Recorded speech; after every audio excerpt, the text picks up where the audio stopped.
Welcome to the Wizard of Radical Self-Respect. My name's Jared Mo, the Wizard of Radical Self-Respect, like I said, and the Shepherd of Black Sheep. And no, Phil Bradley, you are not late nor early, just on time like a wizard. But today, we're going to go over 5 tips for dealing with a narcissist. And the first one is going to be ideally what you should be able to do. The first tip is to go no contact, or if you can't, least amount of contact necessary.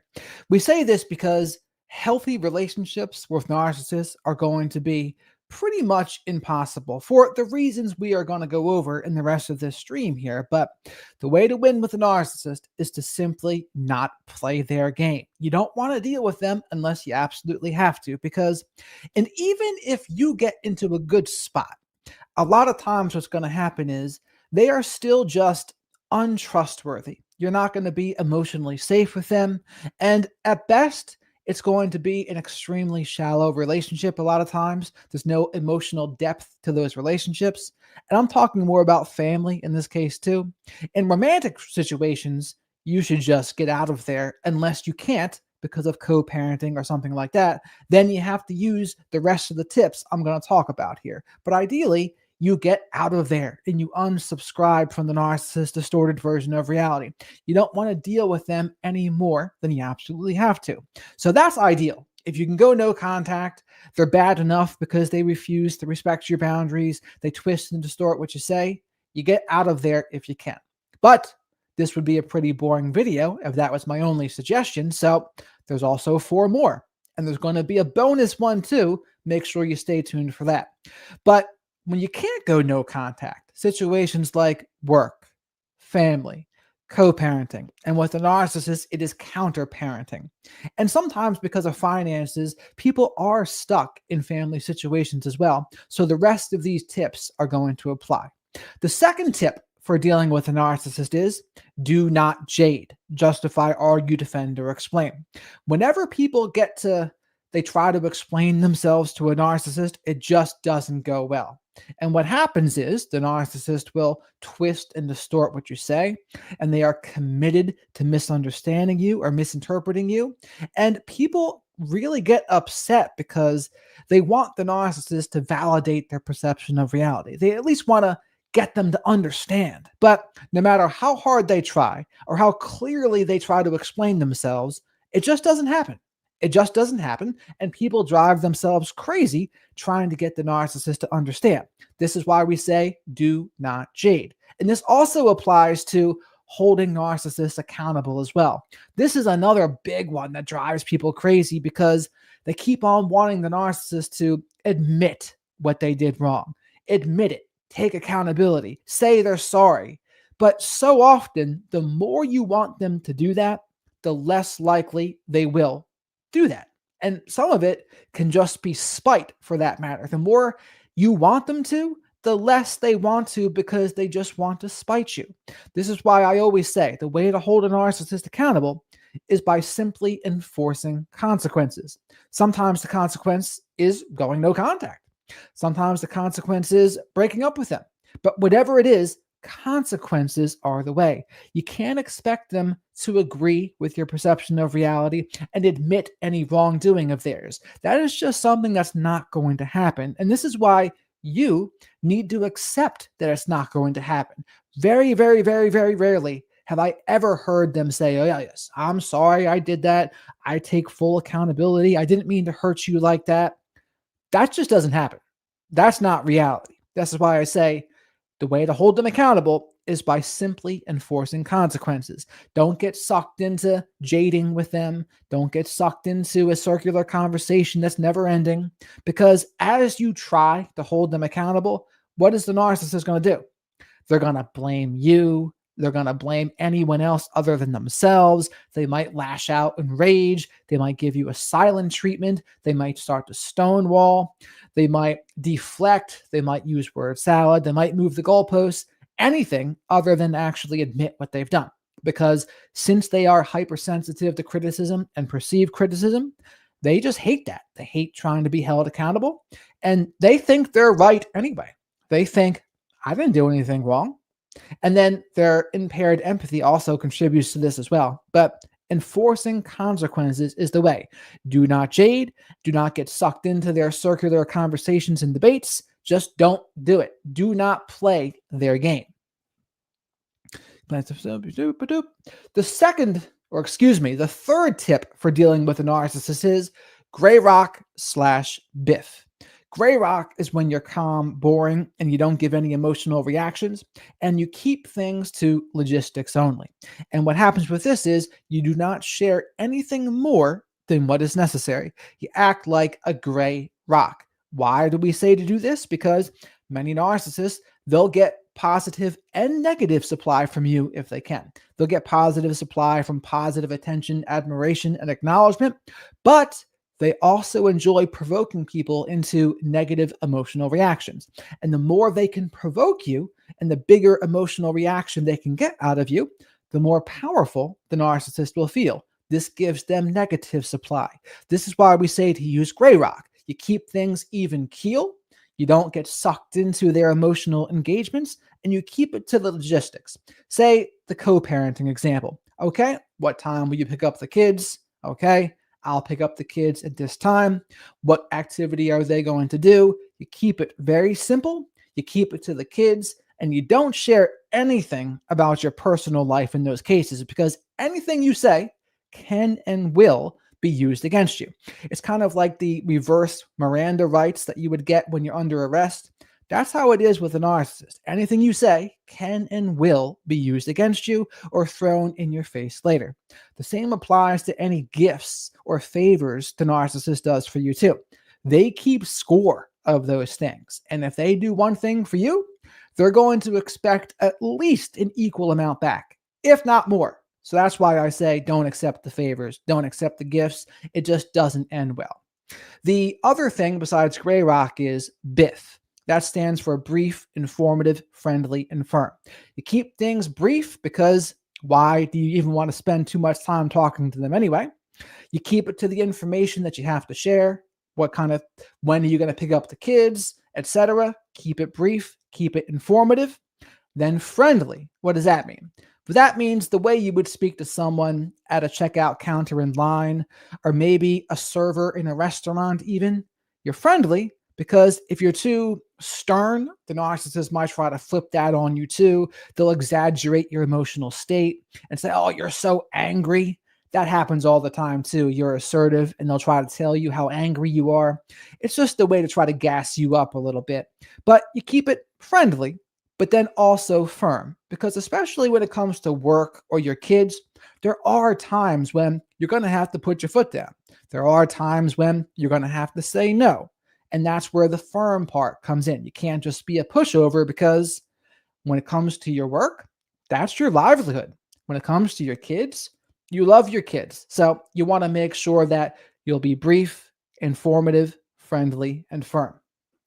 The fourth tip for dealing with a narcissist is see them as an emotional 4-year-old or a malfunctioning robot. Jess, how are you? Siba?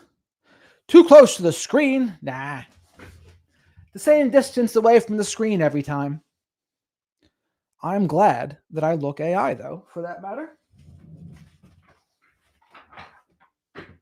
Can't forget my magic wand here, too. I need people to comment. What is that? Your crack pipe? It's like, no, not my crack pipe. But the fourth tip for dealing with a narcissist is see them as an emotional 4-year-old or a malfunctioning robot. I say emotional 4-year-old because if a 4-year-old said something to you, would it bother you? Probably not. Now, don't confuse this with thinking the narcissist is harmless. That is not what it means. Unfortunately, the narcissist is not harmless. They can cause a lot of harm. It's just a way for you to disempower them in your mind. That's the goal here. The goal is to disempower them so that they are the least likely to be able to get under your skin and to bait you and provoke you. It is only for your sake that you see them as an emotional 4-year-old. This doesn't mean to antagonize or belittle them back. It's just for your own safety, sanity, and protection that you do this. I also choose to think that narcissists are very similar to a malfunctioning robot because it just seems like, granted, Many of the things they do, I believe, are very intentional. However, there does seem to be an element of they're just malfunctioning. They're just malfunctioning. And honestly, when they have impairments in the area of the brain responsible for empathy, that's malfunctioning. That's like a version of malfunctioning. So I don't even think I'm far off when I say this, but seeing them as an emotional 4-year-old and a malfunctioning robot, it's just a way to disempower them further. Because when you see it like that, it's for your peace, it's for your sanity. It's not for them, it is simply for you. And again, anything a 4-year-old would say, would it bother you? Most likely not. So that's why you see them as an emotional 4-year-old when you absolutely have to deal with them. Because again, refer back to number one. Ideally, you would not be dealing with them. Ideally, you wouldn't be working with them. They wouldn't be people you have to see in the family, and you definitely wouldn't have to be co-parenting with them. But of course, we don't live in the ideal world here, so sometimes it happens. It just does. And then the fifth tip for dealing with a narcissist is imagine some ridiculous music playing as you're speaking to them, or funny music. Imagine the Curb Your Enthusiasm theme song, or imagine one of the teachers in the Charlie Brown series. They wop, wop, wop, wop, wop, wop. Anything just to make them seem more ridiculous. That's kind of how J.K. Rowling said in Harry Potter, ridiculous. They put the spider and had put the rolling blades on the spider. It's just like that. It's just a way to disempower them more. And when you disempower them, they are going to be way less likely to be able to bother you and get under your skin. Because again, when you have to deal with them, you don't want them to rob your peace. Because if they continue to rob your peace, they're winning at that point. And I don't like to say it as a game, but when they rob you of their peace, of your peace, that's what they want to do. When a narcissist can't control you anymore, they want to control how you feel, if nothing else. They'll settle for making you miserable if they can't control you. Don't forget that. So that's why I say it's ideal for you to find ways to protect your peace, to not let them bother you anymore, because that's the last thing they're going to try to do, especially in a romantic setting. Now you're co-parenting with them. They can't control you, but they'll settle for trying to make you miserable and doing every little thing they can to get under your skin and to simply be difficult. And that's what I hear happen all the time in these co-parenting situations. They just try to be as difficult as possible, which is, of course, ridiculous, of course, absurd, of course, childish, but it just is what it is. But that's where these tips are going to come in big handy here. So to go over the tips again before I get into the bonus. 1, no contact if you can, least amount of contact necessary if you can't. The second one, do not jade, justify, argue, defend, or explain. It is just not worth it to do so. They are not going to validate you. They are not going to agree with you. They're not going to say, yep, I agree. I hold myself accountable. No, don't do that. Simply enforce consequences. The third tip is gray rock / Biff. Gray rock is when you're calm and boring and you don't give any emotional reactions. Biff, brief, informative, friendly, and firm. The fourth tip is see them as an emotional 4-year-old or a malfunctioning robot. This is a way to disempower them in your mind. And you want to disempower them because the more powerless they are to you, the less they will be able to impact your life in a negative way. And that's ultimately what the narcissist hates most of all. They hate being disempowered because when you have disempowered them, now they're powerless over you. You want to get to a place where they have as little power and control over your emotional state as absolutely possible. This requires you to unsubscribe. You got to unsubscribe from their excuse me. Unsubscribe from their distorted version of reality. That's the goal here. And then the fifth one, imagine ridiculous music playing or funny music, Curb Your Enthusiasm music, or maybe what Harry Potter would do in the Harry Potter series, say ridiculous, or the Charlie Brown teacher's voice, whatever it is. Or think of SpongeBob when you listen to them, or anything you can to disempower them a little bit. That is the goal here. So those are the 5 tips on how to deal with a narcissist. Now, the next one here is a bonus. This is a stage 2 of healing concept. And if you're just getting out of an abusive relationship, this is probably one you're not ready for yet. But if you've been out a little bit of time and you're trying to look at your side of the street and you're trying to get better, this one is for you. Sorry to hear that, Adam. But the bonus one is to become gaslighting proof or to get them as powerless as possible. How do you do that? Well, you take a look at the things they have said that bother you the most, whatever they are. Maybe an example is your spouse said you're a bad parent, or your parent said you're a bad parent, and it really bothers you. So you have to think, okay, why did that really bother me? Like, do I think I'm not a good parent? And they're touching on that pain point? That's a possibility, which is one of the reasons why to become gaslighting proof, we have to own everything about ourselves. And if we notice there's weaknesses that we have or vulnerabilities that we have, and it's something that we can work on, well, then we should probably try to work on that. If we can't, then it's just something that we have to accept. And another aspect of it is, who is the person saying it? So if it's someone that you used to really care about, that could be a reason why it bothers you more. If someone else said the same thing to you, it wouldn't bother you. But because of who said it, well, now it bothers you. The same with a parent, right? Someone else could say something that has no effect, but your parent says it, now all of a sudden it really bothers you. This is a sign that you have to unsubscribe even further from their distorted version of reality. And you have to emotionally detach. When you emotionally detach, their words are going to have much less of an impact on you. And I don't want to say this like it's easy. This is not easy in any way. That's why I said this is a stage 2 of healing concept here. This is an advanced topic. But to go over it again, you accept everything about yourself. You own your weaknesses, or you try to improve the ones you can improve. It's kind of like the serenity prayer. You accept the things you cannot change, have the courage to change the things you can, and the wisdom to know the difference. So much of life comes down to that, really.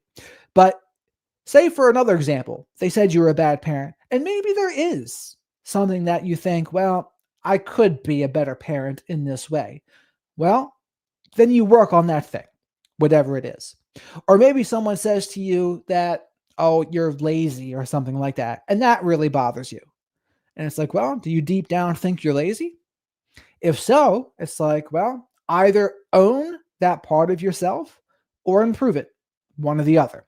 This is how you become gaslighting proof. And a lot of people might confuse this with blaming a victim, but that's not what this is. It's not your fault. Their abuse, their gaslighting, it's not your fault. This is just our way to empower ourselves to think, okay, what can I do here to make it less likely this person is really going to bother me? That's all it is. It's a way to empower ourselves. And when you become gaslighting proof the most, this is what you'll notice. And I have other tips for this too, actually. But you'll notice that the things that bother us the most, they are signposts pointing us in the direction of the areas that we need to grow in. But we have to be willing to look at it that way first. If we're just so bothered and upset, we're not even going to think of it that way. That's why this is a stage 2 of healing concept. But the next part of it is remembering this. In everything that happens, there's something to learn and there's an opportunity in it. And again, that doesn't mean it was good that it happened, whatever it was, but there will always be something to learn and there will always be an opportunity. Sometimes the opportunity might just be, well, I don't want to be around that person again. Or the opportunity could be, well, at least I have something to learn. But not always. There can be other opportunities as well. And for me, here's a perfect example for me. If things really bother me, and maybe I'm in a back and forth with somebody online, if something bothers me and they're really trying to get under my skin, I think, well, what's the opportunity here? This takes time to pause and reflect as well. Take a step back. And then I realize, oh, I can make content about this, actually. I can turn this into a learning opportunity for everybody else. So that's the opportunity. But we have to have the self-awareness, We have to have the emotional self-control and the ability to take that step back and to see it from a different perspective. When we take a step back, we step out of the emotions there. And sometimes it's great to sleep on these things as well, because if we're highly emotional in the moment, yeah, that's when you're the most likely to say something you regret or have a little bit of an outburst, etc. But this is where taking a break from a conversation is not a bad thing in any way, provided, of course, you come back to it if it's actually a relationship not with a narcissist, of course. Coming back to it later would be key. But when it comes to narcissistic people, it's like, well, you can take a break from the conversation and you don't have to come back at that point, because why would you? But you might have to do your co-parenting, or you might have to do whatever it is at work, etc. Why shouldn't you listen to me? Of course, because I have lived every which thing I'm talking about. That's why. And I've been to school for mental health counseling, addictions counseling. I've been through many things in my 40 years of life. Jolly, what's shaking? Honestly, I don't know how I feel about these vertical streams here. So now there's a vertical stream and a horizontal stream. I'm not sure if it's even worth it to have the vertical stream, but we'll see. We'll see. Oh, yes, Nick, it is very difficult. That's why this is an advanced topic. The gaslighting proof topic is advanced, because if I were to just say this, people would be upset. It's like, oh, are you trying to blame the victim? Are you trying to tell them it's their fault that they're being mistreated? No, that's not what we're saying here. We're just trying to empower ourselves so that those other people, they don't have any power or control over our emotional state anymore. That's the goal. And how do we get to that place? We have to have the courage to examine the things that really bother us, whatever they are. What's an example in my life? People have accused me of not doing enough with family before. And it bothered me because I was like, huh. Because I don't always feel the closest with a lot of people in my family. So I don't. But the point of it was, well, maybe there are some things I could be doing better. And that's why it bothered me. So then it became up to me to take a look at that and say, okay, what can I learn from this situation and what can I do differently? And so I chose to try to do a couple things differently. So I was able to turn it around. I call it jujitsuing the universe there. When you have that big emotional feeling, that negative reaction to something that someone says to you, the more impactful that reaction is, the more impactful that hurt is, that's an opportunity for growth there, if you ask me. Because whatever it is, if it's really upsetting you, there's something there to work on. There's something there that you can take a look at and try to grow through. And again, it's not easy. It's hard to do it in the moment. I can even forget it, but it's something I try to come back to. And that's where affirmations come into play for me every morning. I remind myself of all these things. I have a bunch of different things that I write down, and remembering there's something to learn and an opportunity in everything. And just remembering that is more than half the battle, because in the heat of the moment, you can forget. And then when you forget, you might start to jade, justify, argue, defend, or explain. You might open yourself up to more attacks from the other person. You get into these circular arguments that go nowhere. The narcissist uses DARVO, deny, accuse, reverse victim and offender, and it just goes nowhere, right? That's what can happen. But if you have emotional self-control, you remember the tips. The tips are: do not jade, use gray rock or biff, see them as an emotional 4-year-old or a malfunctioning robot, or imagine the ridiculous or funny music playing. That's the goal here. That is the goal. This is a recorded stream, Phil Bradley. Isn't it a miracle that I can answer your questions in a recorded stream? Kinda is the victim's fault, Lee says. That sounds like a provocative thing to say. That kind of reminds me of what Dr. Eatonson would say, right? He thinks that a lot of people that have been victimized by a narcissist, they have issues going on themselves. And I would say sometimes. Sometimes. An example would be a narcissist gets with a borderline. A borderline has a couple issues going on. Does that mean it's their fault they were treated that way? No. But is it also true they have some things to work on themselves? Yes. Does that mean that it's their fault they were abused? No. But again, more than one thing can be true at the same time. Another big one is people that struggle with emotional dependency. There's a lot of that too. And so those are the people that they become dependent on the narcissist. And this can even happen sometimes before a trauma bond sets in. A trauma bond is an attachment that you make with someone who is abusing and mistreating you. But someone who is emotionally dependent, that can happen even before that happens because there's issues that they need to work on. But that being said, I don't think someone has to have issues to be in a relationship with a narcissist. I think all it takes is just not being aware of their tactics, not being aware of a narcissist's behaviors. And then it comes down to the frog in a boiling pot thing. It doesn't happen right away, but it happens slowly but surely. But I do have one antidote. The antidote that I have that I guarantee you, if you can do this, you are not going to stay stuck. And I have a video, spoiler alert, there's going to be a video about this tomorrow. But it's if you can walk away when you're disrespected, that is your superpower. Because if you're able to do that, you're going to not be involved with narcissists, period. And if you are ever involved with one, you are not going to be for long. Because walking away is the ultimate act of radical self-respect. A lot of people can't do that, though. And it's worth exploring why they can't do that.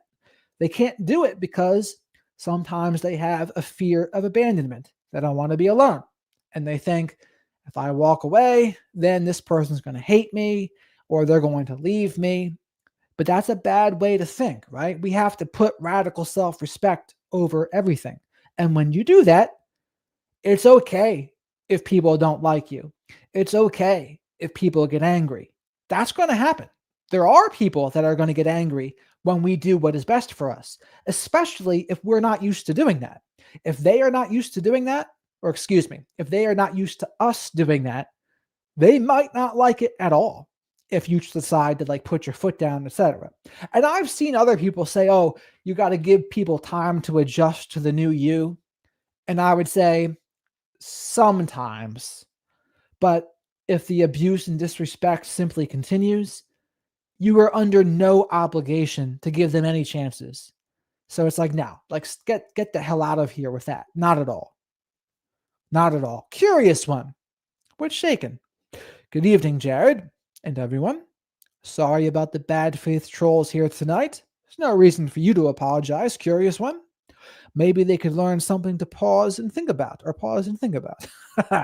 They could, but they probably won't.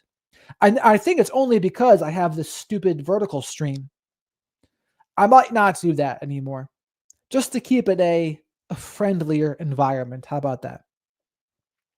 If you define your self-worth by others' opinions of you, and you try to force them to see your worth, it will not work. Well, you can't force anyone to see your worth. What we can do, though, is act our own worth. That's what we can always do.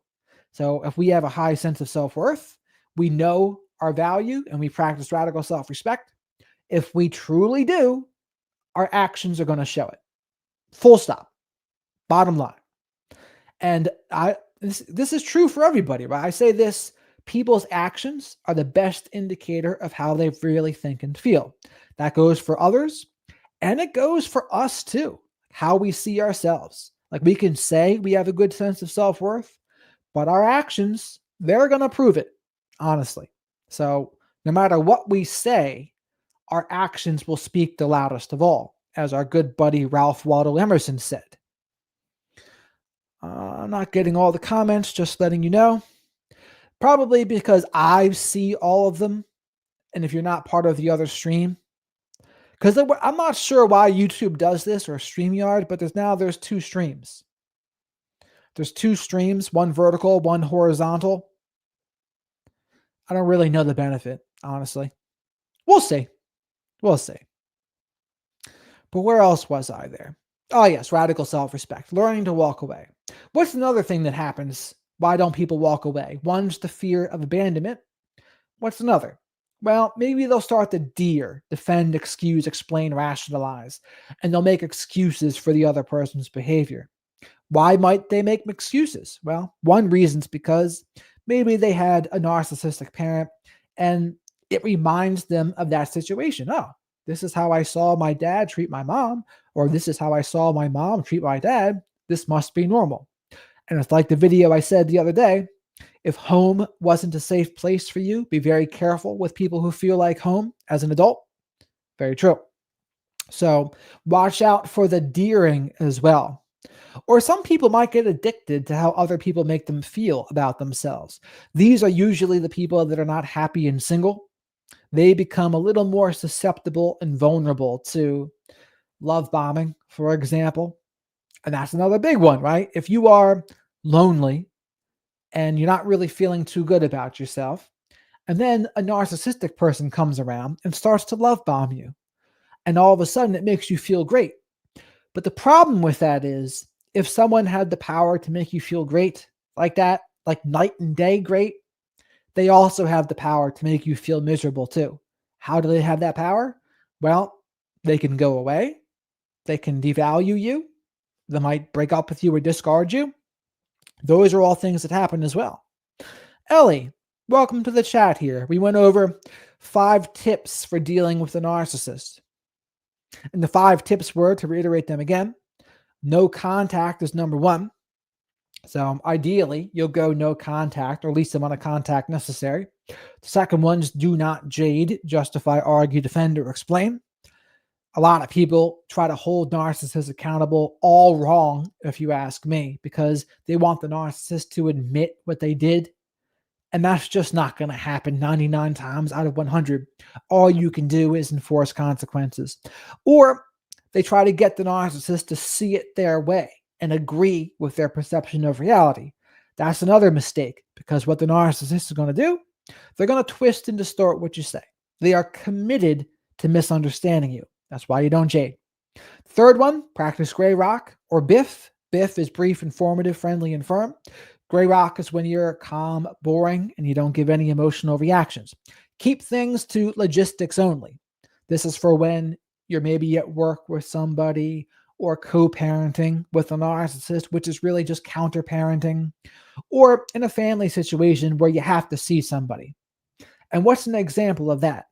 Well, funerals. That's a good example of that, where you go to a funeral will put you in a tough spot where you either have to break no contact with people or you don't go to the funeral. I mean, this is a choice that I'm not here to make that choice for you, but I'm telling you that is a choice that's going to come up for a lot of people. So it's best to think about it so you know at least what you're going to think, at least what your boundaries might be in that situation. But gray rock and biff are good. The fourth one, see them as an emotional 4-year-old or a malfunctioning robot. It's just a good way to disempower them, because they absolutely are like an emotional 4-year-old, that's for sure. 2 on point, committed to misunderstanding you. Yes, they really are. Zero closure is right, David. YouTube has been making changes. Do you think the changes are good, Ellie? That's a good question, right? And then the 5th one, though, was imagine ridiculous or funny music playing. And that's just another way to disempower them, to make it less likely they're going to be able to get under your skin, because all of these tips are for us. They're for us to protect our sanity and to protect our peace when we can't go no contact. And that's ultimately our goal. And then the 5th one is the gaslighting proof one. Or the 6th one, I should say. That's the bonus. That's when you take a look at everything and you try to examine the things that really bothered you. Because the things that really bothered you that they said, those are signposts pointing you in the direction of things that maybe you can work on. Or maybe there's something that you have to accept. Usually it's one or the other. And one of the things you can work on also is unsubscribing further from their distorted version of reality, completely emotionally detaching. Because think, if someone's a complete stranger or a 4-year-old and they criticize you, will it bother you? I would say it's possible it can. And sometimes people, even if they don't know somebody, they might get bothered sometimes. And some of this comes down to how sensitive to criticism are people. That there's going to be a spectrum of sensitivity to criticism. Narcissists are going to be on one end, hypersensitive to criticism and perceived criticism. Then there's others. But then again, no one's really going to like criticism. But the big difference is, are you going to lash out? Are you going to be abusive? Are you going to blame shift? That's one of the big differences between a normal person and then someone who is more narcissistic. I love idea number 5 as a humorous person. Good. Ellie, have you heard of Biff before? Ellie says, no contact check. No Jade. Yep. Anything you say they can weaponize, be boring, be cautious, do not engage if possible. I call it the reverse Miranda rights, Ellie. Anything you say can and will be used against you. And that goes for gifts too. Favors and gifts, they will absolutely use those against you too. They will throw them in your face. So do not accept. Now, some people say, well, I should accept because why not?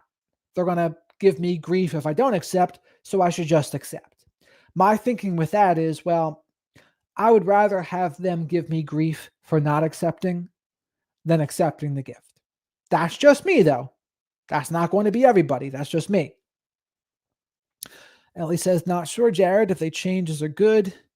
I'm not sure either, Ellie, how I feel about it. Like this vertical stream here, we'll see. I don't necessarily think I like it. I like it just like the horizontal. Now, granted, it's a small stream of income because on YouTube, they show up as 2 separate streams. But until it gets to a point where it's actually a decent monetary value, it doesn't really matter. I'd rather just have the horizontal here. Jared, no, did not hear of Biff. You've never heard of it? We're teaching you some things new here, Ellie. There's also Yellow Rock. Yellow Rock is like Gray Rock with just a little bit more emotion in it. A hint more emotion. So think like you would talk to maybe the mailman or maybe a server in a restaurant. Just a hint. Gifts. The gifts to keep on giving. I hope you're not talking about that. Word, Ellie, and good way of putting it, Jared. Thank you. Jared, did I get Biff right? Yes, you did. Brief, informative, friendly, and firm. Big heart, no BS. Welcome to the chat. Jared likes being horizontal. Just kidding. Inappropriate jokes. Now, I hid the vertical chat, so I wonder if that means they can still see me or no. I don't know. Yellow Rock with a drop of spice. I mean, and granted, between Yellow Rock, Gray Rock, and Biff, they're very similar. They're very similar. The horizontal streams. Nothing like being horizontal with the one you love.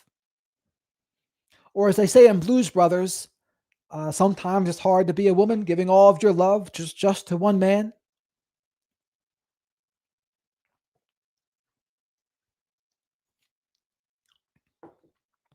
Ugh. Michael Rayner, welcome to the chat. And now that I've gotten the 5 tips out of the way, if anyone has any questions, you can definitely let me know. The malfunctioning robot's a good one, Ellie. I see them as an emotional 4-year-old / malfunctioning robot.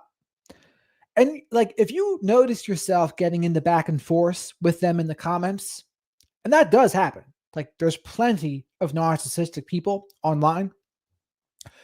And like when you interact with them, they just do all of the same things. They'll accuse you of things that you didn't do. They'll make accusations against you of things you are not. Like people were calling me a pathological liar today because I disagreed with them about something.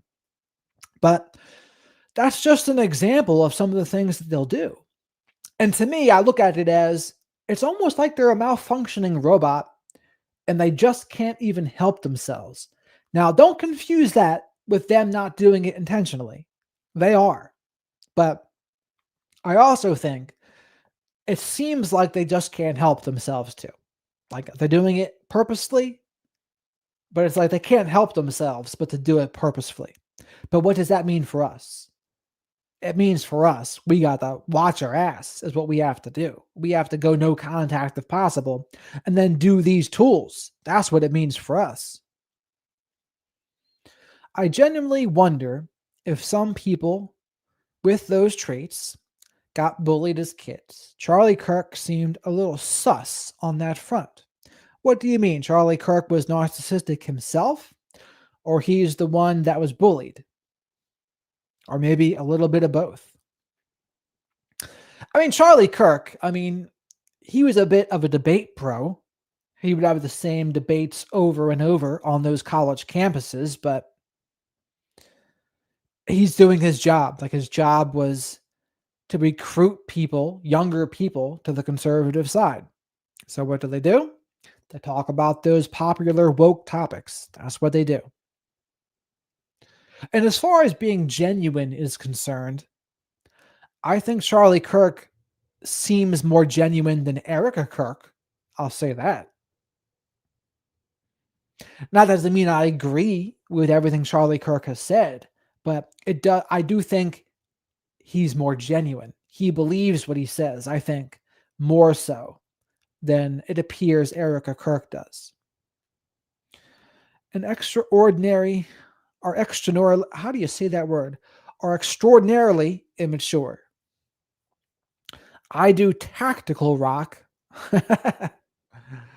Tactical. There's a gun company, Terran Tactical or something like that. Oh my, because you have a difference of opinion or communication style and they can't integrate that without getting defensive. Ugh. Yes. Well, they just can't help themselves. Like I tried to have a back and forth with them about what they disagreed with about what I had said, but they called me dumb and they said I'm a pathological liar and I'm using false dichotomies. And I was like, well, give me examples of what you mean. And of course they didn't. And they said, no, you should know what you said. You're just dumb. And then they edited the comment to remove that they said dumb. Charlie Kirk was the kid that got bullied. That very well might be. I wonder if Charlie Kirk has a memoir. I'm not sure. Just ended a relationship with a narcissist. It is wild now for me in hindsight. What I have labeled as normal, not that big of a deal, of what was clearly abuse. Yes, you downplayed it in your mind. You minimized. And that's what a lot of people do when they're in a trauma bond. They minimize and they defend, excuse, explain, rationalize. And so what you have to do in that case is you ask yourself, why am I minimizing? Why am I deering in this spot? Like what's going on with me that I want to do that? Do I think I really need to earn this other person's love and affection? Maybe because I had a narcissistic parent that was that way and they conditioned me to have to earn love and approval. And this romantic relationship seems just like that. Maybe that's a reason why. Or maybe this is another big one. People will say, well, I want people to be understanding of me. I want people to give me second chances. So I'm going to give this other person endless second chances. And I'm going to try to be very understanding of them. But when it comes to narcissistic people, that is a recipe for getting exploited and abused. That's what that is. It's that you don't want to be too understanding with narcissists. That's a recipe for disaster. Ellie says they project, they love aggressive word salad bullying that they call debating or conversation.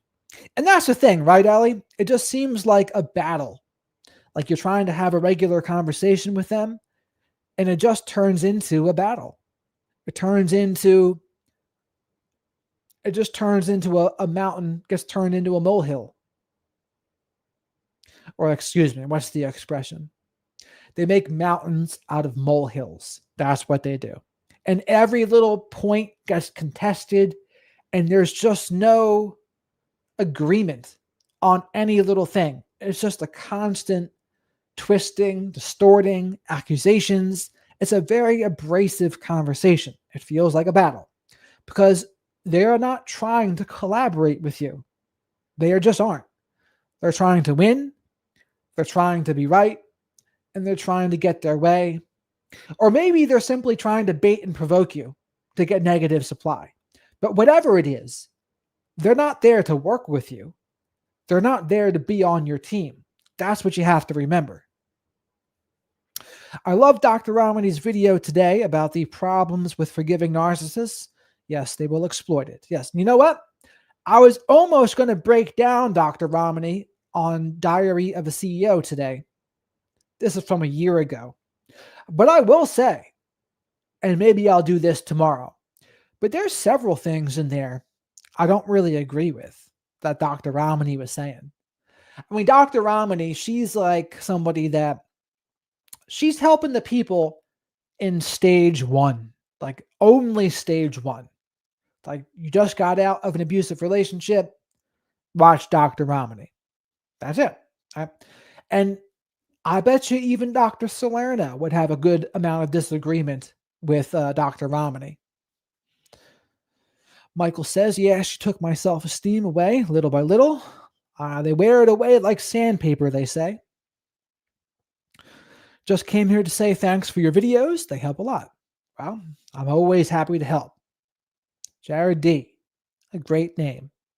Play with the same lady over 33 years. That sounds like a marriage. Ellie says, Jared, precisely. They battle over nada, attention seeking, dominating, and controlling the person in the space. Absolutely. You've been with the same lady over 33 years? Well, hopefully it's a good marriage, because not every long marriage is a good marriage, or not every long relationship is a good relationship for that matter. But I'm going to go over the Dr. Ramani's things. She was talking about the difference between narcissists and assholes, and I have a little bit of a disagreement on that part. She was talking about where narcissism comes from. She was going all into the trauma element.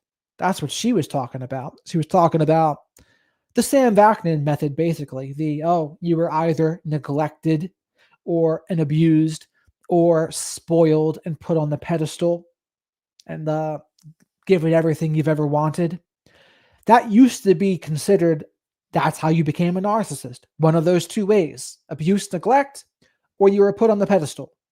But now we know large genetic component, often present, or maybe even always present in some cases. But again, that doesn't mean the environment plays no part. That's not what that means. Jared, are you reading comments from another stream that we do not see? I see the one from the vertical stream too. So there's some over there that maybe if you're only watching on the horizontal, you don't see. Because I know the people that are here from the horizontal, but Jolly, can you see, let's say, Michael? Can you see Michael in the chat? But like I said, probably the next stream that I do, I'm not going to do the vertical. I want people to be able to see everyone chatting. Yeah, so Michael must be watching in the vertical chat. All my horizontal peeps. Phil Bradley's a horizontal peep. Curious One's a horizontal peep. So is Jolly, and so is Ellie. Yes. So Michael must be in vertical. Same with Jared D. He must be in vertical. And you know what? There's actually something next to it too where I can see. Ah, interesting. So curious. I think I can see that you're using your phone. Yep, and Michael came from the vertical too. This is just a new thing that YouTube is doing. Like StreamYard showed me the options and it said, oh, yeah, we recommend you do this. And I was like, okay, let's see how that goes. A horizontal black sheep. I love it. Well, after all, I am the shepherd of black sheep and the warden of the downtrodden flock, as the one guy used to say. Although the people that follow me, not a downtrodden flock, I would say. An upbeat, practicing radical self respect flock. That's what it would be.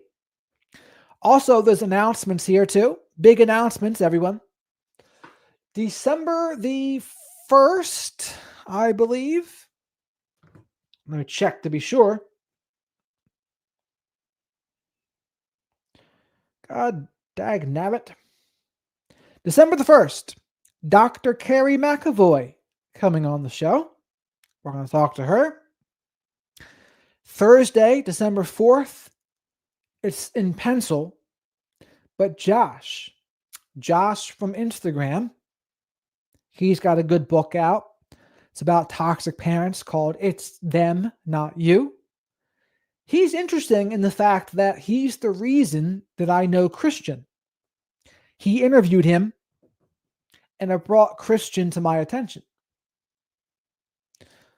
Yes, so Curious One, she'll be there. We're going to talk about some autism stuff too, honestly. And she saw the debate with Dr. Eatonson and Dr. Salerno, and she has a couple thoughts on that too. So we'll go over that as well. And then Josh, and any other recommendations you have, I'm looking for people. I was reaching out to the person, Cassie Phillips, the person that Mel Robbins stole Let Them from.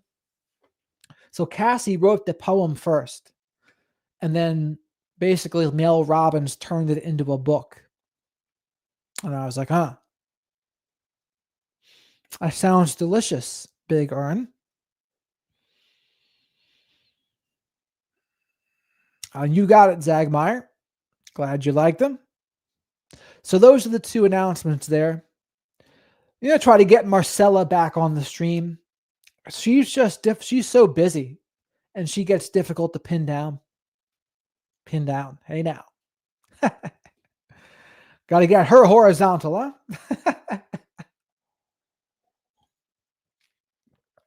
But I'll invite her on again. And so we can have a live chat like this, kind of like I do with Kelly too. Like I said, I might try to get Kelly on like once every other week or once a month. But we'll see. We'll see. So that should be some interesting things going on there. Oh, and another one. My new friend that lives in the Middle East. She has a book called Unbind Me. She's a psychologist, and her name is Gwen. And she'll be on the show once I read the book. So I have to read. I got a couple books to read to do for homework now. Jennifer, hello. Welcome. I knew you would like that, Jolly. But Dr. Carey, I'd like. And then who else, even in the space, haven't I talked to? Now, Claire Oden, for those of you who don't know, she invited me on her show. Oh, and I did my show with Mark Vicente the other day too. That will probably be posted on his show, on his channel. If not today, tomorrow or Monday. And I might invite Claire on the show because why not? Why not invite Claire? And then Dr. Karen Mitchell. And then I can have Dr. Simon back on the show. I could even have Dr. Eatonson on the show one-on-one. I noticed something in partners stuck for too long with someone else with narcissistic traits. When they break up, it is like there is a constraint missing for the non-narc. What do you mean a constraint? Like the narcissistic person was keeping them in line somehow? Dr. Carey even, yep. And it makes that person almost too confident. Is that just readjusting? I mean, that really all depends. That really all depends on each individual person and what their issues are or what they're working on is. There can be some of that sometimes. Naomi, I love your videos. I'm autistic and I have a narcissistic baby daddy. I left him, but he is very present in my life because of our baby. So, if you rewatch this video, the 5 tips will be right up your alley because I am also someone on the spectrum, as is Dr. Carey, by the way. So, and my friend Kelly.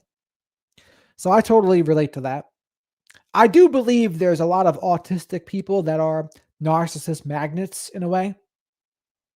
I also heard a terrible stat today, too, that 9 out of 10 autistic girls have been SA'd by the time they were 15. There was some French study about that. And I was like, 9 out of 10? That's insane. That's insane. And that's something I'll go over with Dr. Carey too. And I can see why in some cases, right? Where an autistic person, they're going to struggle to like determine the difference between predatory mirroring and friendly mirroring. It's going to be tough. Or just the social calibration of it all, some people pleasing, fear of abandonment. There's reasons. There's reasons why they are more vulnerable. But that's why I do what I do here. Radical self-respect is the antidote. The problem is there's probably 0 people under 15 watching this channel. So what does that mean? That leaves it up to the parents and other professionals if they can get diagnosed. That's what was missing for me. What was missing for me was I didn't get diagnosed. I ran to addictions and then nobody knew what was wrong with me. Everyone would just say, "Oh, what the hell's wrong with you? You had a good childhood, didn't you? What's wrong with you?" But then again, they said it was a good childhood. Meanwhile, there was a narcissistic parent involved, probably comorbid with autism too, by the way. So, and they would just always blame me. "What's wrong with you? What's wrong with you? What's wrong with you?" And not knowing that was part of it. Part of it was growing up in that environment, I had no sense of self-worth. Plus, all of the anxieties from being undiagnosed on the spectrum.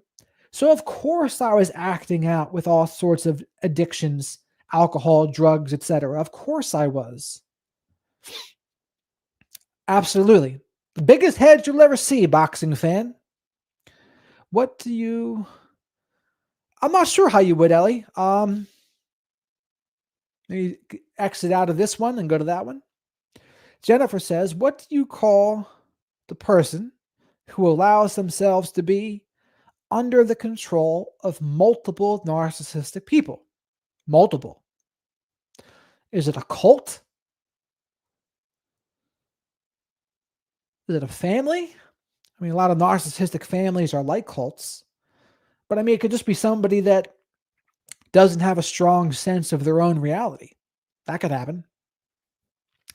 So people that don't have a strong sense of their own reality, they aren't as confident, they are more susceptible to narcissists. That's something I don't hear people talk about, but I think it's absolutely true. So, and it's the same thing with being successfully gaslit.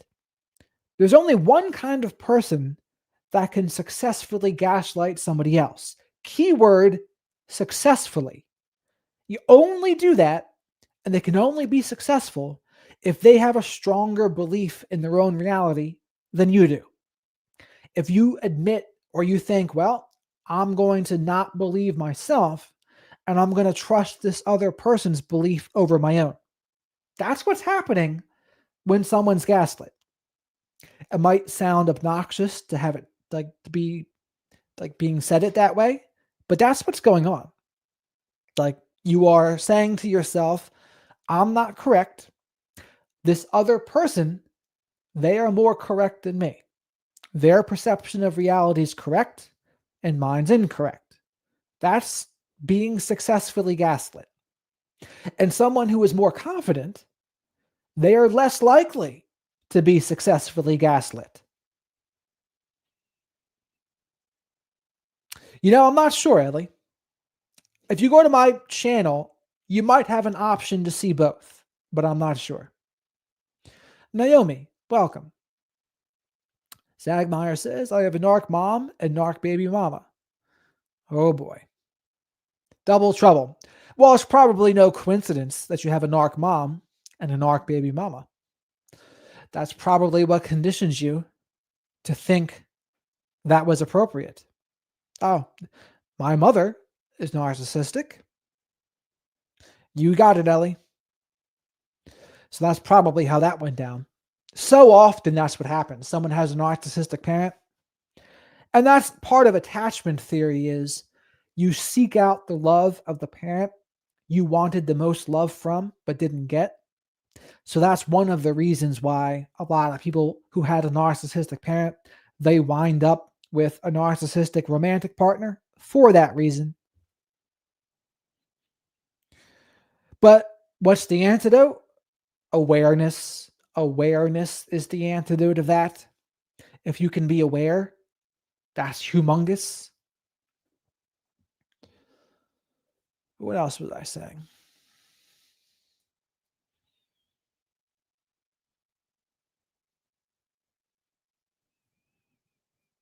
Comments are split between Safari browser, Google Chrome. Each has their own separate comment section. Yeah, I'm not sure how much I like it, Nick. I'm not sure how much I like it. I always wanted my mom to see me as a good son, and she always chased her latest drunk boyfriend. Ah, so she sounds like a narc mom that was maybe getting out narked? Or, well, there are some enabler father types that can be alcoholics. Like that's their way to cope with the narcissistic mother. I've seen that before. So they escape. And the same thing can apply with a borderline mother, right? Where the guy just doesn't know how to deal with her. So he runs the booze or gambling or something just to not deal with her because he doesn't know how. Can a narcissist give unconditional love? No. Narcissists use, control, and exploit. I can't see Ellie's comments at all, and I'm bummed. Oh dear. Well, you know why, curious one? Are you in the vertical chat? Well, you know what it is? The vertical chat is supposed to be for people's phones, I think. But if you came to the horizontal curious one, I think you would see Ellie's chats. But Ellie was saying she was going to try to check it out on the vertical. It might be a change in YouTube to have more than one stream. It is. It is. Like I said, I don't really know the benefit. I think they do vertical to make it easier to make them into shorts, but that was never how I was doing it anyway. So, but we'll see. Wizards have magical powers. How grandiose of me to say, right? Magic, just like I'm a professional face reader.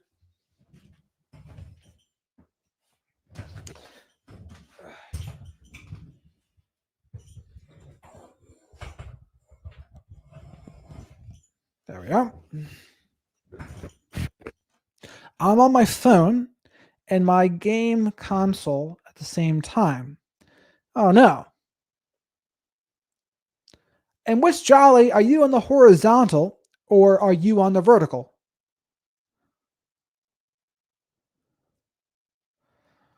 Shout out to Curious One, Ellie says. Curious One. I'll have to relay what Ellie says to Curious One between the chats.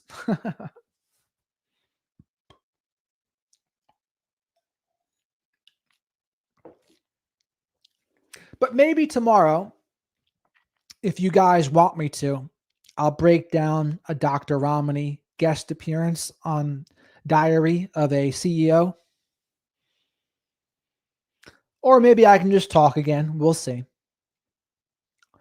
Michael says, I am afraid that my ex will stand on my doorstep again and love bomb me again to play with me. I am afraid of how I might react and fall back to the same bullshit again. Fear is the mind killer. All you can do is do what is best for you, regardless of what they think or feel.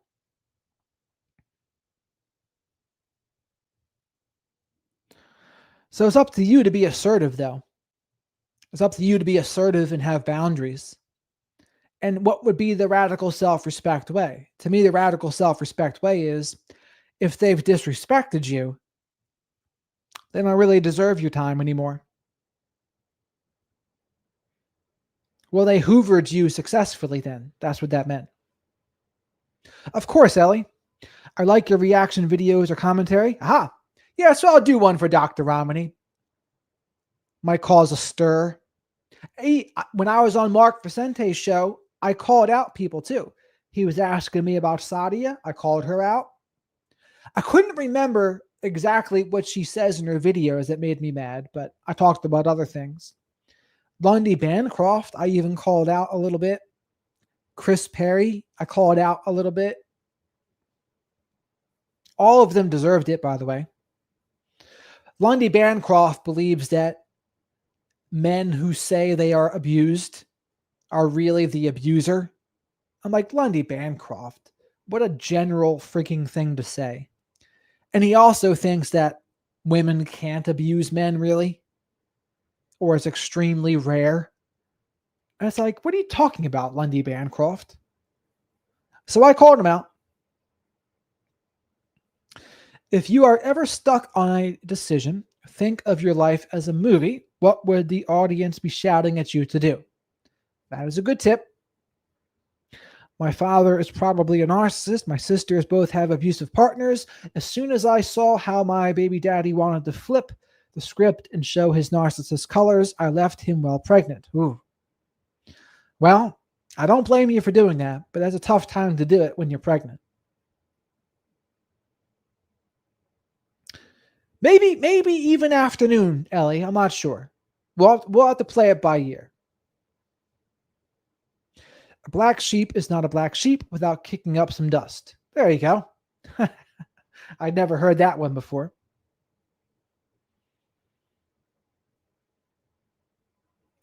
It is. I mean, that's a good tip.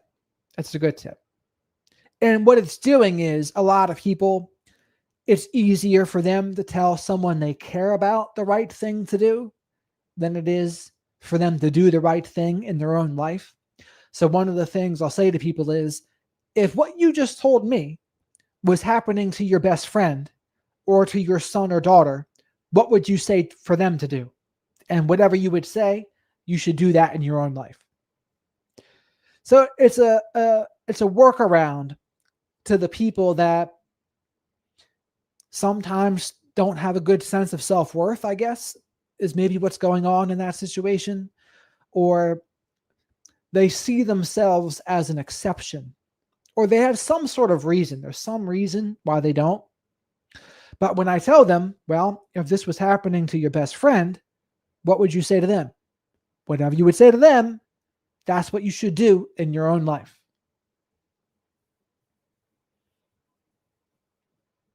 I don't know, Ellie. Would afternoon streams be good too? Or do you all prefer evenings? Yes, they do. Knowledge. They do play victim. That's a good one, though. Curious one. I'm going to use that. A black sheep is not a black sheep without kicking up some dust. With your permission, I might use that.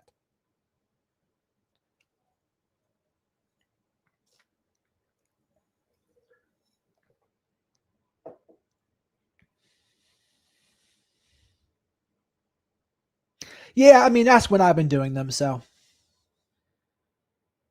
yes, I am a night owl. It's probably not good. It's probably not good. But like, I don't know. I have like a comedian's or bartender's hours where it's like I don't go to bed till 2, 3 in the morning, and I won't wake up till like 9, 10, like till 10 in the morning. It's like bartender's hours. But it's because like content and consultations is my job. I don't have another job. This is my job.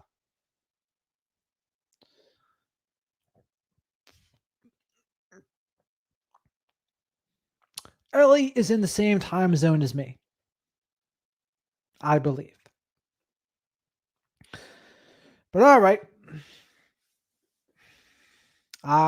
It's something about being on the spectrum, Jolly, because Dr. Carey was saying the same thing to me today, too. She was saying she's not a morning person.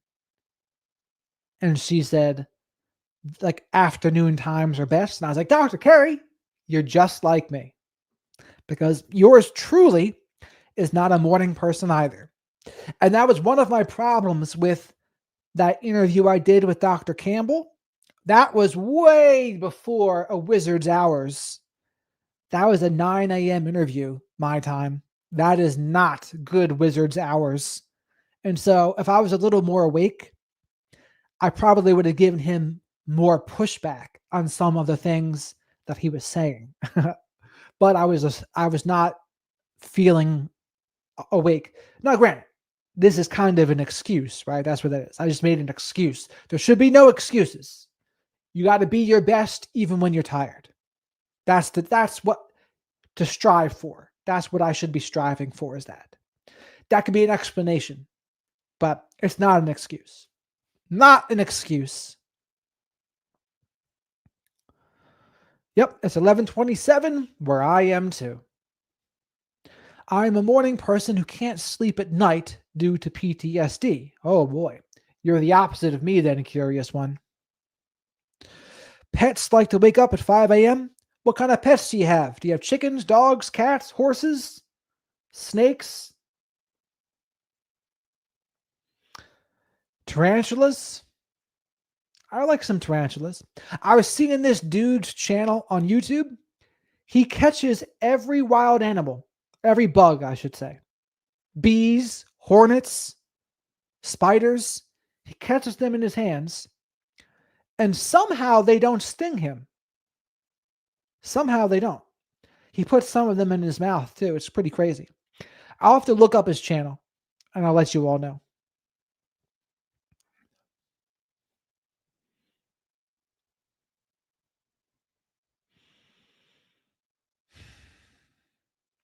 And also, you probably have all noticed I've been doing more recorded videos too.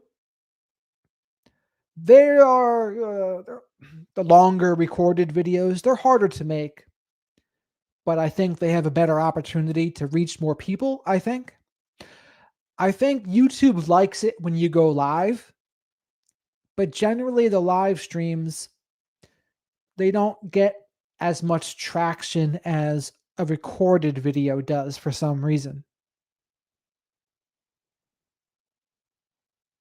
Virginia. Meet Virginia, they say. Oh, what a pleasant thing to say. My apartment complex here in southern Arizona is crawling with tarantulas this time of year. How big are they? They are gentle, but they have irritating hairs. Yeah, they fire them, right? That can embed into skin like fiberglass. Well, how big are they? I read somewhere victims of narcissistic abuse grow up to be night owls because that's the only time there is peace in their home. Yeah, you probably heard me say that. I made a video about that. I thought you were West Coast. Nope. She's East Coast like us, Ellie. It is like eating black licorice. Grows on you, not a pet person, but there is a guilt tree in my apartment. They are about the size of my palm. That's pretty big. Not as big as the South American ones.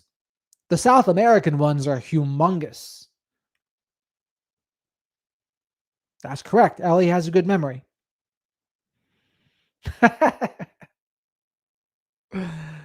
That's funny. I used to be scared of spiders, but I worked through the fear. And so now I'd like try to be nice to them.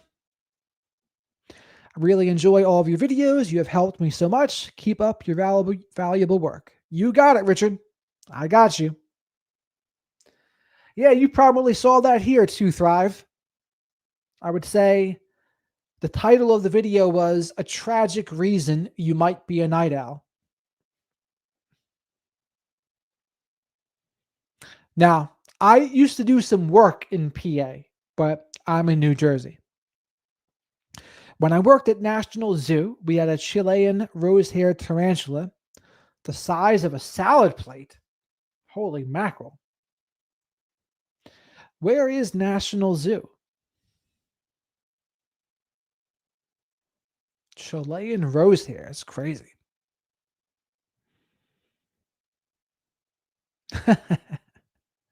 So Nick does not like spiders. Not one bit. DC? Oh, crap. I think it'd be good to go to the old aquarium. I would like that. I like the aquarium because I'm a Pisces. Who's talking at the zoo? Curious One is. Curious One is the one that saw the Chilean rose-haired tarantula that was the size of a salad plate at the gym. The Amazonian exhibit. Holy mackerel. I got my son a tarantula out of the garden to keep as a pet. Where are all these tarantulas? I don't see them in New Jersey. Are they in Virginia?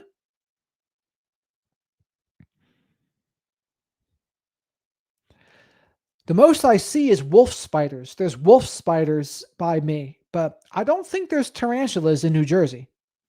But let's ask ChatGPT Tizzle.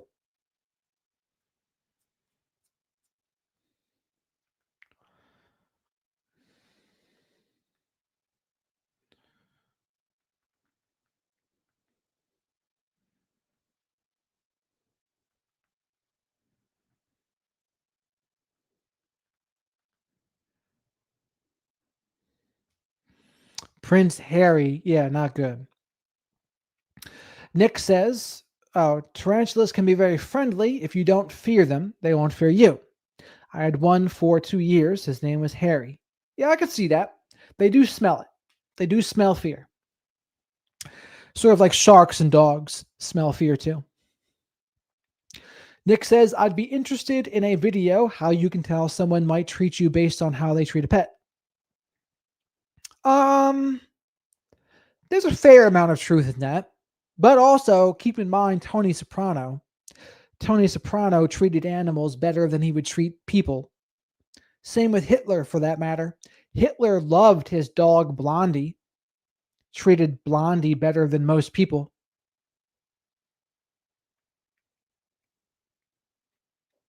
I noticed exotic pets seem to be a strange flex initially, but the novelty wears off. I could see that. Katie, welcome. Katie Kaboom. K squared.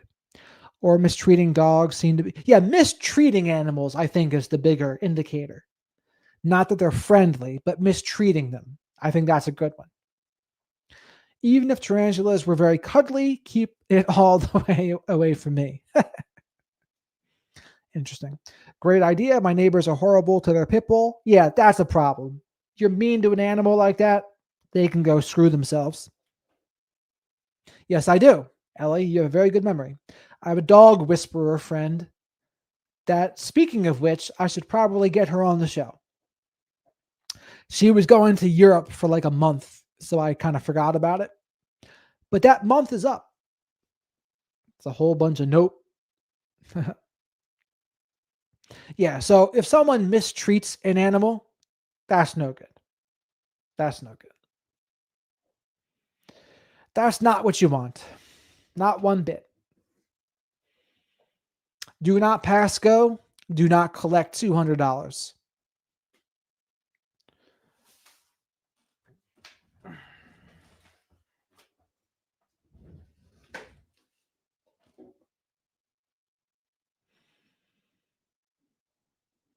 My dad tortured my cat, traumatized us all as little children. Yeah, that's not very cool of him. Gina, greetings from Sacramento, in California, where it's 8:37 p.m. I am way turned off by people that abuse animals. I don't blame you. I don't blame you.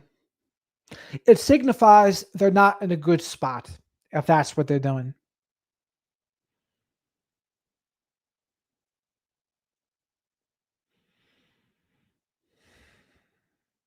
A few dogs have been put down by a parent when they misbehaved. That seems a little extreme. They would pretend there was something cognitively wrong with it. Yeah, I don't know about that. My narc dad kicks my 15-year-old poodle service dog. A service dog he's kicking. That's out of control. It's terrible. Richard, you see that in the wheel of power and control as a domestic violence educational tool. Yeah, I can see that. Agreed. I cry easily too, so I lose massive energy around people like that. Yeah, of course. I mean, that's a bad vibe. Definitely a bad vibe. Shouldn't we be trash talking our narcissistic exes? I volunteer to go first. Let's hear it, Katie. Let's hear it.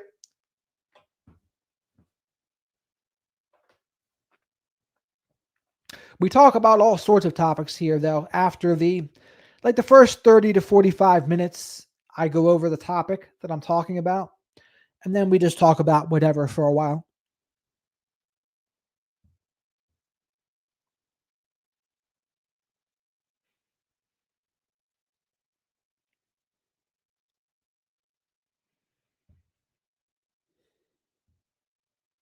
My narc stepfather would be mean to animals. Not good.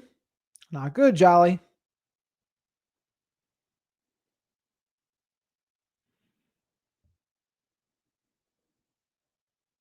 This is a great ad house support group. Oh, there you go. We're glad to provide the space here. Be right back. I will see if I can find vertical on this device. My dad was a psychopath who did many terrible things in his lifetime. That can't be good for your health. I'm joking, but mine is so disgusting. It's been 6 months since my breakup. Hey, 6 months of freedom. That's what you call that. I notice with dogs, they believe the animal is always trying to dominate them. Yeah, they have this twisted and distorted sense of reality that they have very interesting interpretations of things. Let's put it like that. Like to have an interpretation, you'd be like, what the fuck did you just say? Like, what? My dementia narc dad is coming up with new creative ways to lie. That's not good.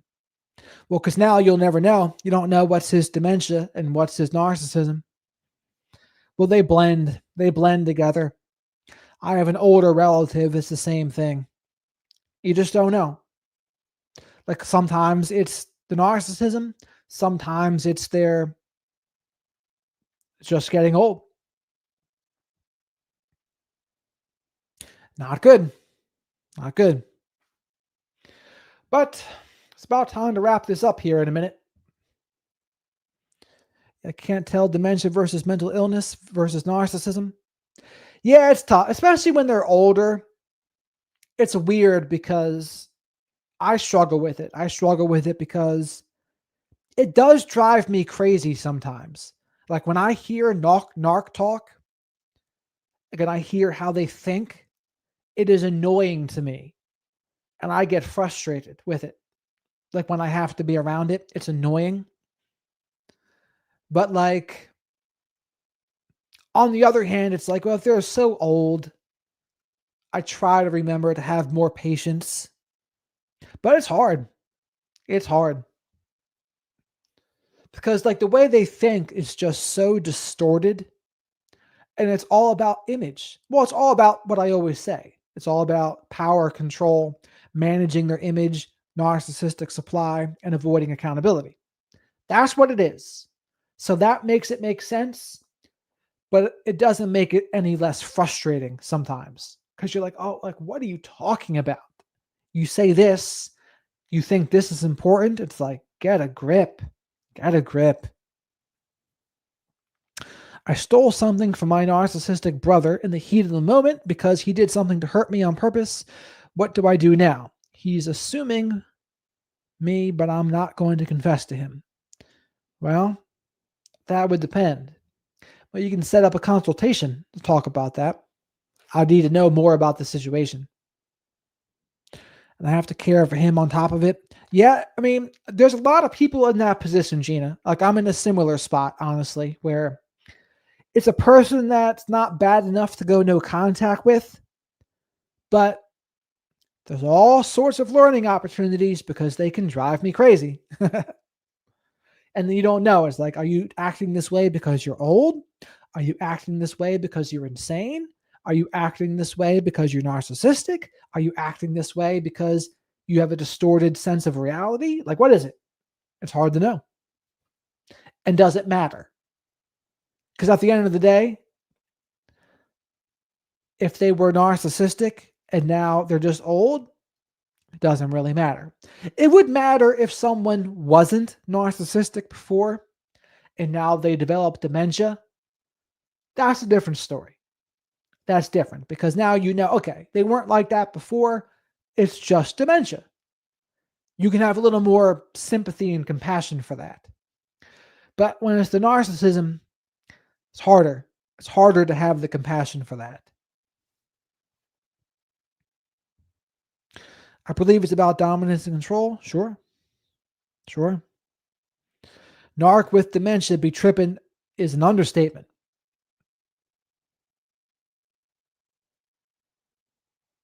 Yeah. Yeah, I think most of them get worse. Occasionally, I see one that kind of like tapers and how bad they are and mildly improve. The ones I see mildly improve are like if they stop drinking or something. But also to note, there's people that have been sober for decades that are still assholes. Don't forget that either. I feel like I should be more healed than I am, but I keep discovering new betrayals and it rips the scab off each time. You know what? That's a good thing to go over. It's a good thing to go over because more will be revealed as time goes on. It's like the layers of the onion in Shrek Donkey. But I would also, I guess I would ask, how do you know those things? Like, do people tell them to you? Do you find them on your own? Because ideally, you could live as if they just don't exist. That would be best, probably. Unless you can't because of co-parenting or something. 100% narc with mental illness in the fam, OCD, bipolar, and control freak. Yep. Ah, thank you. You're a good person. I dealt and dealing with an elderly parent too with issues, dementia with the deceased one, but the mom is a piece of work. I'm only 35 years old and tired. I totally get it. I totally get it. Where it's kind of like a no man's land because on one hand, they're not full narc, but they got the narcissistic operating system. And the narcissistic operating system is enough to drive you crazy. It just is. They do the narc program till their last breath. Yep. I mean, if they have it, the narcissistic operating system's not going to go away. Now, there's less severe narcissistic operating systems, and there's very severe narcissistic operating systems. There's both. Born an narc, my dad got worse when he quit drinking. Yep, that can happen too. That can happen too. Hugs to all in the chat. Maybe this would be a good topic to cover. Hoarding as well. You know, I get a lot of clients that are hoarders. Katie well said. How new betrayals feel. For example, I found 4 pairs of underwear in my drawer that don't belong to me. Yeah, I could see that where that would be hurtful. But here's the other thing to think about. I don't know how long you were with him, but the part of you that is hurt is the part of you that still cares. The part of you that is still subscribed a little bit and healing the trauma bond. So the goal is like to unsubscribe. And one of the tools I have for that is you try to think of the worst case and like you just accept the worst cases so that nothing can surprise you anymore. And it's just a way to disempower them. Because as long as you're like hoping, well, I hope they didn't cheat, or I hope they didn't do this, I hope they didn't do that, you're setting yourself up for failure. Because the things that people know when they first leave the narcissist is usually just the tip of the iceberg. It's much worse. You just don't know it. And so ideally, it's not going to help you to know in most cases. The only time it helps you is if it helps you to stay out and stay away. That's the only thing that helps. That's the only way it helps. That's a good topic. Narc will never change. I personally believe narcs are controlled by demonic influences. Could very well be. Please cover hoarding and narcissism. I'll have to look into that one more. I second the hoarding narc parent issue for future topics. It's one of the major traumas for me. Okay. I know they're like a rat that like to pack things, the store things. I have seen that. And I think sometimes the non-narcissistic people, they can do it too. Narcissistic hoarders create maximum chaos in their sunset years, leaving legal and medical issues, financial too. Families are wrecked by this and they won't get help. The scapegoat is obligated. Well, that's not a good scenario at all. Yeah, it's such a disrespect realizing that he was doing his homeless mistress's laundry in my house. Homeless mistress with my detergent and all that stuff. Yeah, I can see it. I must have been like a drug addict or something to be homeless. Definitely helps me stay away from him and not want him back. That's the good part of it. That's the good part. So he can abuse me at home. No, miss him. Not miss him, but it does make me angry. Yeah, I mean, anger is a good step in the right direction, though, because anger, you're seeing things clearly and you don't want to go back. It's better than ruminating. It's better than missing them. Yes, that's the scapegoat of hoarder narc parents. Yep. That's me, the scapegoat. They met each other working at the truck stop in town, and she lives in a trailer just about a half block away from me in an empty lot. Interesting. Man, the comments in the chat blow my mind. We are not alone. I say that all the time, a curious one, and that's why I say it. You are not alone here. My father was a hoarder. My brothers had a rider, and I was a hoarder. Interesting. Yeah, maybe that's a good topic. Apparently, a lot of people have hoarding experience with their narcissistic parents. So every time I thought he was being nice and walking the dog, he was just going to see her with my dog. The disrespect. Yeah, they want what they want. They want their narcissistic supply, and cheating is a great way to get it. It is crazy. I never knew about narcissistic people until I was knee deep in them. That's unfortunately how it is for a lot of people. Hoarding dark triad siblings. Ooh. They're interesting, right? Because sometimes hoarders can seem like they have a schizophrenic adaptation as well. I got love bombed, gaslit, manipulated with marriage and kids. Took 2 months. She got me for $1,800 and discarded me. She blocked me, unblocked me constantly, and flipped things on me. The blocking and unfriending game is what I call that. It's all about the power and control and coming out on top. Same here. I didn't know anything about narcissists until I was already kicked in the gut by one. Yeah, most people learn the lesson the hard way. A lot of times in the comment section, you'll see people say, well, they should teach this in schools. But they're just not going to. They're never going to teach it in schools. The most you can do is like have your parents suggest books or content creators. And that's what this is. And I could argue there's kids that would probably pay more attention to social media anyway than school. Because if they're forced to learn it, people just don't care. Right? When people are forced to do things, it just doesn't have the same effect.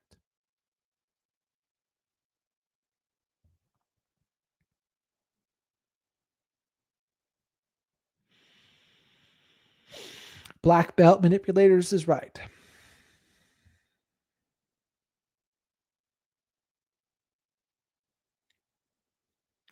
I'd same pattern. DJ thankfully had one kid. Yeah, you may as well see who it is. The boys listen to the song Ho Problems by JT Money. That's pretty helpful. How old are you boys? I'll have to check that song out. My dad said, he who dies with the most toys wins.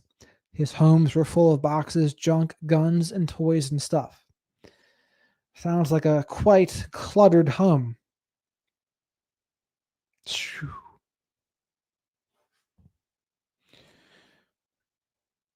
Yeah, not too good, right? Not too good. All right, everybody. It's about time for over and out here. I'm turning into Cinderella.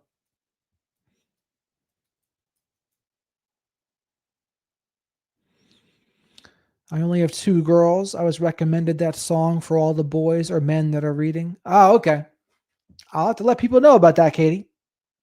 But I'm glad you found us here on the chat. I try to go live at least 3 to 4 times a week. You got it, Charlie. You got it, Gina. Hopefully I'm saying that right. I might be a slight hoarder, also definitely have a lot of OCD, but trying right now to remove a bunch of my stuff from home and into donations. That's good. You got it, curious one. Nick Her can get a shout out. Usually I go live like 9:30 to 10 in the evenings for around an hour to 2 usually. Ah, your first time. Welcome. She proclaimed to be a Christian. It was wild. Yeah. There's certainly religious narcissists out there, that's for sure. So Curious, Ellie, Naomi, Jeannie, DJ, Katie, Zagmeyer, Curious One, Nick, Richard, and everyone else that was here. Glad you all came by here. Spend some time with the flock of black sheep. Watch your videos though. I'm glad you do. I'm definitely glad you do. My mom claims to be Christian and she's grandiose. I see that all of the time. Jacob, hello. But we're about to go over and out. You got it, Ellie. You got it, Richard. Hang in there, everybody. Till next time.